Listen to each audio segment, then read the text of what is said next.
Hello. হ্যাঁ hello, কিলে phone দিছ? কাবিনেট টেলাই নেই আজ তো 15 দিনও যায় হারানো হিয়াতে কাবিনেট টেলাই ফোন দিছ আমি তোমার কাছে চলে যাবো। কি? আমি তোমার কাছে চলে যাবো, আর তো একটু কিছু ভালো লাগে না। তো বালা লাগেন না চলি আইবা? কথা কথা তো জাটকি মারছো যে তোমার ঘর করতেন না, তোমার সংসার করতেন না, বাপের বাড়ি জামু গই, তোমার বাপের বাড়ি ফাওয়ার দেখো, ক্ষমতা দেখো, অন কিল্লা হেঁটে বালা লাগেন না তোমার কাছে চলে আজ তো 15 দিনও যায় না। সালিশানা তো তোমার 1 মাস সময় দিছে ডিসিশন লইবার আগে। তোর মার কথা ধরি না সংসার করতে আনো আর ভাত খাইতে আনো হেগেন কই গেছো আরে? আমি তো কইনু, আমি তো মনের তুন কইনু ইগিন তোমারে। আমি তো ইগিন আর মনের বিরুদ্ধে করছি, আর মা হিগে দিছে হিল্লাই। তুই এর ভিতরে আয় আরো এগেন কর। হ্যাঁ মনে তুন কইনো তোর মার কথা ধরে কইছো, তোমার মার কথা ধরে কইছো বালা কথা রে বুঝছি। তো তাইলে আর এই হাল কিল্লা করলা, আরো ছোট সমাজের কাছে কিল্লা ছোট করলা।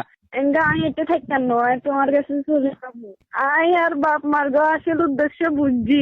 হ্যাঁ তোর বাপ মার উদ্দেশ্য কি?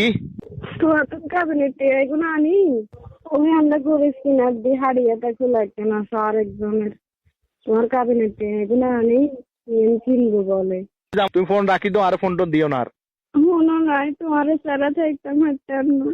হারবা হারবা থাকতে হারবা, তোমার মায় থাকতে হারবা যাই চাওলা সাহেব বিয়ে দিব, সমস্যা নাই, কোনো সমস্যা, কোনো টেনশন করিও না। আরে জীবন বাসি থাকতে আমি আর কোনো বেড়াতে দিয়ে বইতাম না। আর ভুল হয়ে গেছে, আরে মাফ করে দাও। আর শান্তিতে নাই, আর বাপের বাড়ির মানুষ স্বার্থপর, সেগুলো স্বার্থে এত নাটক করছে। কিন্তু আর আমি বুঝিনি তুমি ছাড়া আর কোনো গতি নেই, আর কোনো রাস্তা নাই। তুমি আর বাপের বাড়িতে লই যাও, আর কোনো বৈঠকের দরকার নাই। আমি তোমার কাছে চলে যাবো। মাফ করে দিবি ঠিক আছে, দোষ হগলে করে ঠিক আছে, মাফ চাইলে আল্লাহর কাছেও মাফ হয়। কিন্তু আজও যেহেতু সারাসারিও ন, তোমারও সময় দিছে 1 মাস, এটাও ঠিক আছে, আমি তাও মানি লইছি। তুমি আজ আর হরতুন যদি তোমার বাপ মার কথা মতো চলো, তাহলে আর সংসার আইও না। আজ যদি কও যে না সংসার আয়, তোমার মাথা চুল হাঁকালে বা সারা জীবন আর সংসারে কাটালে বা মৃত্যুর আগ পর্যন্ত আর সংসারে থাকবা, এই ওয়াদা যদি দিতে হারো তাহলে আর কাছে আইতে হারো, আর নইলে আইও না। শুনো, আয় তোমার কথা মতে চলমু, তুই যেমনি করবা হেমনি চলমু, আর কেউর কথা ধরতাম না। আয় আর বাসের বার কথা শুনতাম নু। আর এই বাকি জীবন আমি তোমার সংসারে কাটালামু। জামার ভাই তুই কইয়ে থাকি দিন কাটালেও একজন নারীর সম্মান আছে, একজন নারীর সার্থক। আর বাসের বাদ মাসে গুছতে খাইলে সেই নারীর কোনো দাম নাই, 2 পয়সারও দাম নাই। আর সম্মান তোমার কাছে, তোমার সংসারে, তোমার ভাই।